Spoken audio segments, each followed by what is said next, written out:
ಈಗ ನಿನ್ನ ಕೋಪ ತಣ್ಣಗಾಯ್ತಾ? ಈ ದೇವಿನ ಕ್ರೂರಿ ಅಂದೆ, ತಾಯಿನೇ ಅಲ್ಲ ಅಂದೆ. ಈಗ ನಿನ್ನ ಮನಸ್ಸಲ್ಲಿರೋ ಜ್ವಾಲೆ ತಣ್ಣಗಾಯ್ತಾ?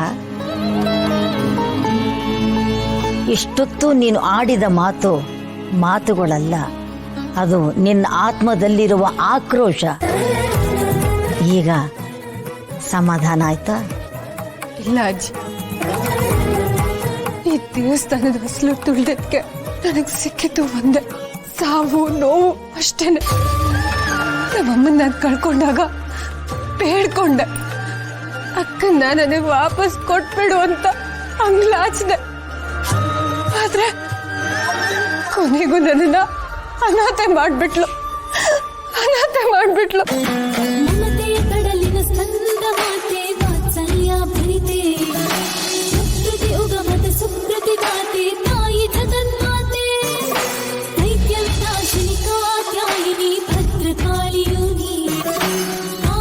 ಅನಾಥೆ ಮಾಡಿಬಿಟ್ಟು ಹೋದ್ಲು ಅಂತ ಹೇಳಿದೆಲ್ಲ, ಈಗ ಯೋಚನೆ ಮಾಡಿ ನೋಡು.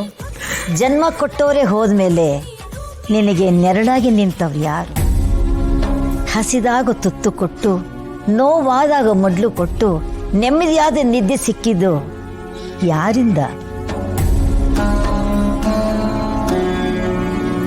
ಆ ದೇವಿಯ ಕರುಣೆ ಇಲ್ದಿದ್ರೆ ಆ ನೆರಳು ನಿನ್ನ ಹತ್ರ ಬರೋದಕ್ಕೆ ಸಾಧ್ಯನಾ? ಆ ನೆರಳು ಎಲ್ಲಿದೆ ಅಜ್ಜಿ? ಬೇಡಾದಾಗ ಕೊಟ್ಟು ಬೇಕಾದ ಕಿತ್ಕೊಳ್ಳೋದು ದೇವತೆಗಳ ಆಟನ? ಹಾಗಾದ್ರೆ ಅವಳನ್ನ ರಕ್ಷಕಿ ಅಂತ ನಾವ್ ಯಾಕೆ ಕರಿಬೇಕು? ರಕ್ಷಣೆ ಅಂದ್ರೆ ಬರೀ ಪ್ರಾಣ ಉಳಿಸೋದಷ್ಟೇ ಅಲ್ಲ. ಹಣ್ಣು ಮಾಗಿದ ಮೇಲೆ ಮರದಿಂದ ಉರುಳಲೇಬೇಕು, ಅದು ಪ್ರಕೃತಿ ನಿಯಮ. ಅವಳನ್ನ ಸಾಯಿಸಿದ್ಲು ಒಂದೇ, ಆದರೆ ಅವಳು ಸಾಯಲಿಲ್ಲ. ಅವಳು ಶಕ್ತಿಯಾಗಿ ನಿನ್ನೊಳಗೆ ಬದಲಾದ್ಲು. ನಿನಗೆ ಸೋಲು ಬಂದಾಗ ಅವಳು ನಿನ್ನನ್ನು ಕೈ ಹಿಡಿದು ನಡೆಸಿದ್ಲು.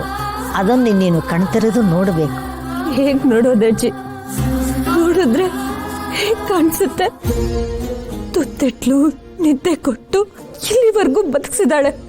ಹಾಗಂತ ಆಗಿರೋ ಒಳ್ಳೇದಕ್ಕೆಲ್ಲ ಅವಳೇ ಕಾರಣನಾ? ಆಗೋ ಒಳ್ಳೇದಕ್ಕೆ ಕಾರಣ ಅವಳೆಲ್ಲ ಅಂದ್ಮೇಲೆ ಆಗಿರೋ ಕೆಟ್ಟದಕ್ಕೆ ಅವಳೇ ಕಾರಣ ಅಂತ ಹೇಗೆ ಹೇಳ್ತೀಯ? ಗಾಳಿ ಬೀಸಿದಾಗ ತಂಪು ಅಂತ ಅನುಭವಕ್ಕೆ ಬರುತ್ತೆ, ಆದ್ರೆ ಗಾಳಿ ಕಾಣಿಸಲ್ಲ ಅಲ್ವಾ? ನಿನ್ನ ಕಷ್ಟ ಕಾಲದಲ್ಲಿ ಯಾರೋ ಅಪರಿಚಿತರು ಬಂದು ನಿನಗೆ ಸಹಾಯ ಮಾಡಿದ್ರಲ್ಲ, ಅದು ಅವಳೇ ಯಾಕಾಗಿರ್ಬಾರ್ದು?